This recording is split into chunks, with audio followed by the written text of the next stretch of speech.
From the age of 22 till 31, I thought I was in full control of my life. I was living the high life, literally. I was always high on the feeling of achieving more and gaining more. As great as this sounds, I now know that I actually wasn't in control of my life during that time at all. In fact, I was addicted. Addicted to experience as many dopamine releases as possible. Dopamine is a hormone that makes us feel extremely good whenever it's released. It's released at moments whenever we are pleasantly surprised and attain or achieve a pursued goal, product, or experience. The main role of dopamine as part of our body's mechanism is to increase our chance of survival and to make us move forward in life.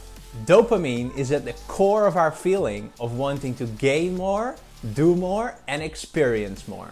Dopamine makes us crave food. It motivates us to get up early in the morning and work hard to get a promotion at work or be able to travel the world. It also makes us want to seek out a highly attractive romantic partner and even seek out other people of whom we have the feeling they can somehow help us progress in life. Dopamine is at the root of all our cravings and desires of wanting something. By nature, we are all somewhat enslaved to our dopamine being released. There is nothing wrong with dopamine or with chasing the feel-good moments we experience whenever it's released. However, dopamine can become a problem if we become dependent on it for our sense of happiness. What you need to remember from this video is that we do not have an infinite amount of dopamine. You and I have a limited amount of dopamine in our bodies. The way dopamine works when it's released is that dopamine cells will leave your main dopamine storage compartment and will then bind to so-called dopamine receptors. That process of dopamine leaving your main storage compartment and binding to its receptors is what makes us feel extremely good. That is a feeling, however, that only lasts for a short while. In fact, the highly pleasurable experience of our dopamine cells being released and binding to its receptors only lasts for a few minutes. It gets worse for that matter. The lower the amount of dopamine will be in our main storage compartment, the more down we will start to feel after the initial feel-good experience that we experience when our dopamine cells move from its main storage compartment to its binding receptors. If you were to fully exhaust your entire dopamine storage compartment all at once, you will basically feel highly ecstatic for a short while. However, that same high is then also always followed up by a feeling of emptiness shortly after. It is a very depressing feeling because of the large contrast between the two different experiences. The peaks and lows as part of our dopamine release system are experiences that we will all be dealing with for our entire life, whether you like it or not. And fact is that dopamine lows go on for a lot longer than dopamine highs. That is because it takes a lot longer for your dopamine storage to be refilled compared to the process of your dopamine being released from your storage compartment. Whenever your dopamine storage level is in a negative balance compared to your so-called base level, you will experience a low. You can recognize your lows by the intensity of your cravings for more of whatever it is you are pursuing. The more intense your craving is, the more that's a sign that you've exhausted your dopamine levels. Certain activities have the ability to exhaust our entire dopamine storage level in an instant. Many forms of illicit drugs, for example, have the ability to trigger the release of an enormous amount of dopamine in literally one hit. Even though I have refrained from using drugs throughout my life, I found my own ways to exhaust my dopamine levels. For example, by never allowing myself a dull moment and constantly trigger the release of dopamine by doing more, achieving more, and constantly pursuing unfamiliar experiences. As I mentioned before, there is nothing wrong with dopamine or our desire of wanting to pursue new goals and experiences. However, in my case, I have become dependent upon my moments of dopamine release, as I mistakenly confused my experience of feeling high after a release of dopamine with happiness. That literally made me feel confused at the time, because I wondered why it would never last. If you find yourself regularly having heavy mood swings, then chances are likely that you are also experiencing and suffering the same issue as I had.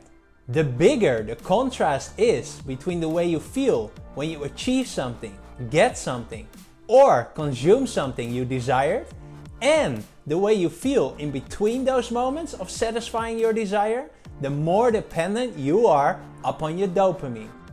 The key to not let dopamine control your life is to restore the balance between your base level of happiness and the way you feel whenever you experience that additional dopamine release.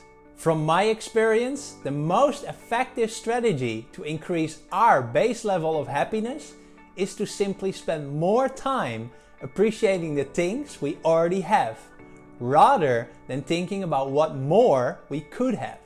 To be able to appreciate what you already have, it is essential you have not lost the connection to your essential qualities. If you don't know what I am talking about, or you want to make sure that you have not lost that connection, then simply watch my 2 previous videos to get yourself up to speed. From the moment I restored my connection to my essential qualities again, I was able to start appreciating what I already have, and I started considering everything else as a bonus. This has resulted in me no longer desperately chasing more all the time, which has also stopped giving dopamine the chance to take full control of my life. When dopamine rules your life, every action you take will be focused around one sole mission: gaining more of whatever it is you pursue. However, because of the short-lasting, satisfactory feeling of a dopamine release, you will in fact feel like you never have enough. And for that matter, you will also never feel satisfied. Being dependent upon your dopamine release for your sense of satisfaction is a never-ending loop. It often results in unnecessary amounts of money being wasted on rather non-satisfying impulse buys you don't need, and which will only get you further away from you being able to appreciate what you already have. Since I have restored the connection with my essential qualities again and increased my base level of happiness as a result, I have started noticing I have become increasingly less impulsive. It has helped me being able to quit, or at least feel in control again, of certain habits that are not beneficial to my health or happiness at all. In addition to that, and I consider this as my biggest win, I have started to enjoy my dopamine release moments a lot more compared to how I used to. That is because nowadays my lows afterwards are feeling a lot less low compared to how depressed I used to feel when I had no idea of the existence of my essential qualities. Therefore, if you currently feel that dopamine is controlling your life, I believe the smartest thing you can do is start reconnecting with your essential qualities. When you do so, you will be able to reduce the intensity and the impact of your currently life-controlling dopamine lows. From my own experience, the decision to reconnect with your essential qualities or not will make the difference between you feeling in control of your life or not, and will also make the difference between you feeling mostly happy or not. If you are curious as to how much control dopamine currently has over your life, then simply start asking yourself the following question whenever you feel the desire to purchase something. Do you need it or do you want it? When you catch yourself being more of a want buyer rather than a need buyer, then that's a sign that dopamine is controlling you at the moment. If you feel interested to learn more about the process of reconnecting with your essential qualities and stop dopamine from fully controlling your life, then send me a direct message or email. I will then gladly help you getting started to regain control of your own life. and give your life a significant boost of happiness.